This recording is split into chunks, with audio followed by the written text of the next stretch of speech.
샬롬, 좋은 아침입니다. 이제 고린도 후서 오늘 마지막 시간입니다. 뭔가 모르게 시원섭섭함이 있네요.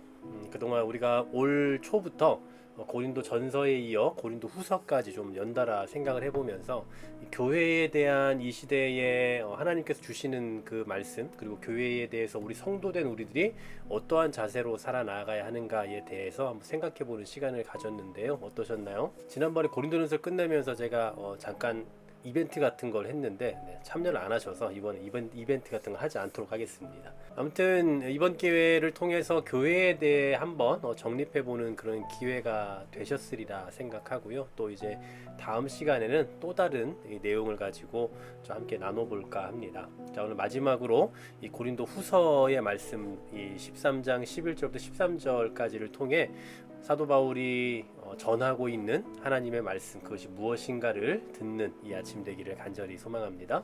자, 오늘 먼저 이 11절 말씀해 보시면요, 마지막으로 말하노니 라고 이야기를 하고 있죠. 네, 마지막이 맞습니다. 마지막으로 말하면서 고린도 교회가 어떻게 되기를 원하는지, 즉 주님의 몸된 교회로서 어떤 교회가 되기를 이 하나님께서 원하시고 또 그것을 사도 바울이 전달하고 있는지를 이제 오늘 마지막으로 이야기하고 있는 그런 장면입니다. 본문에는 일단 6가지 정도로 이야기를 하고 있는데요. 첫 번째로는 형제들아 기뻐하라 이야기하고 있어요. 기쁨. 언제나 사도 바울은 이 바울 서신 가운데서 특히 뭐 빌립보서 아니 데살로니가전서 등에서도 이야기하고 있습니다만 이 성령 안에서 오는 참된 희락, 기쁨, 그것을 늘 주장했던 것을 보게 돼요. 그래서 이 바울이 얘기한 이 갈라디아서 5장에서도 말씀하고 있는 것처럼 성령의 열매 가운데 하나를 또 희락으로 말씀하고 있지 않습니까? 그래서 기뻐하라, 또다시 기쁨에 대한 이야기를 하고 있고요. 두 번째로는 온전하게 되라 라고 이야기합니다. 언제나 온전하게 된다라는 것, 성도가 온전하게 된다라는 건 뭡니까? 성숙해진다라는 거죠. 네, 영적인 어린아이에서 이제 성숙을 이루는 그런 이 어른으로 자라가라, 이런 이야기가 될 것이고요. 세 번째로는 위로를 받는다. 그러니까 하나님으로부터 위로받는 삶을 살기를 원하고 있습니다. 이미 앞서서 고린도후서 1장에서도 얘기했던 것처럼 하나님에 대해 모든 위로의 하나님이라고 사도 바울은 언급하고 있고, 또 환난 중에 있는 자들을 위로하시는 분이라고 그렇게 말하고 있거든요. 그러니 그 하나님으로부터 참된 위로를 경험하기를 소망하고 있고요. 또 네 번째로는 마음을 같이하며 하나가 되라 라고 이야기합니다. 여러 가지 다양성이 있지만 그러나 그리스도 안에서 하나 되는 것이 교회로서의 책임이라는 것을 다시 한번 이야기해주고 있습니다. 그리고 다섯 번째, 평안할지어다. 평안을 선포하고 있죠.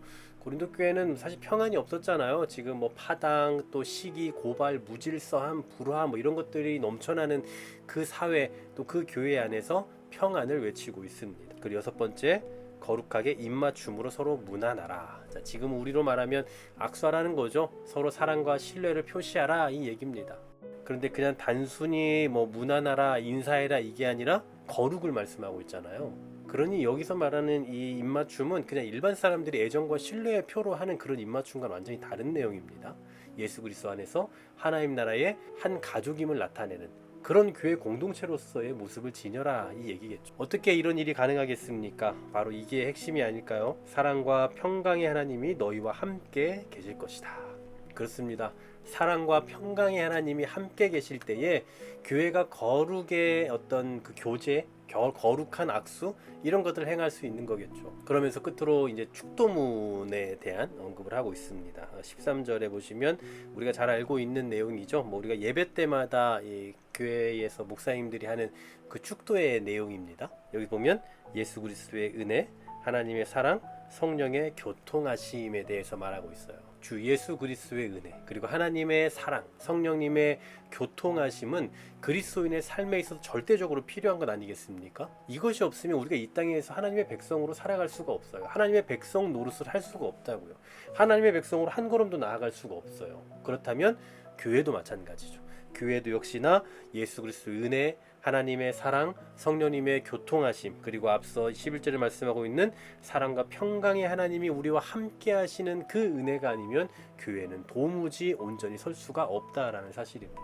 그러니 어쩌면 오늘 이 말씀은 축복의 이 메시지이기도 하지만 이 고린도 교회가 살 수 있는, 고린도 교회가 회복될 수 있는 유일한 방법, 또 더 나아가 고린도 교회뿐만 아니라 이 시대의 교회, 앞으로의 교회들이 살아갈 수 있는 유일한 방편을 소개하고 있는 게 아닐까 싶어요. 하나님께서 우리와 함께 하실 때, 하나님께서 교회와 함께 하실 때에 사랑과 평강은 나타나게 되는 것입니다.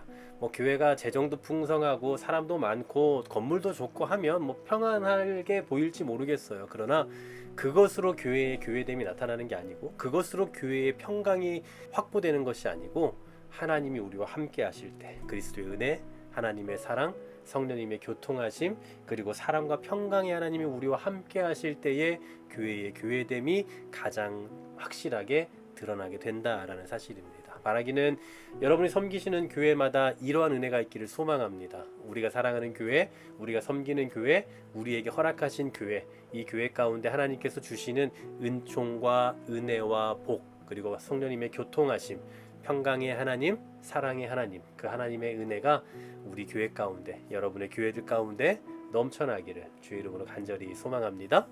하나님 참 감사합니다. 그동안 고린도전서, 고린도후서를 통해서 사도 바울을 통해 보여주신 교회에 대한 메시지를 듣게 하셔서 감사합니다.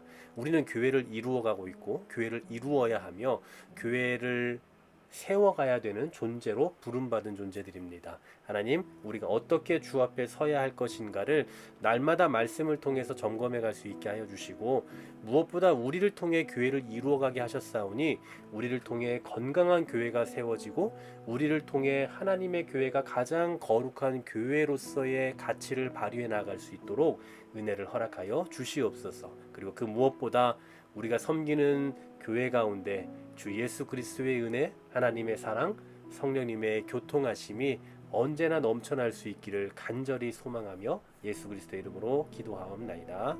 아멘. 자, 여러분 고생 많이 하셨습니다. 그동안 고린도전서, 고린도후서 이 시간 통해서 나름의 교훈을 또 받으셨으리라 생각하고요. 다음 시간부터는 민수기에 대해서 생각을 해보려고 합니다. 신약을 다뤘으니 구약을 한번 또 다뤄봐야 되겠죠. 쉬지 않고 내일부터 바로 달리도록 하겠습니다. 내일 뵙겠습니다.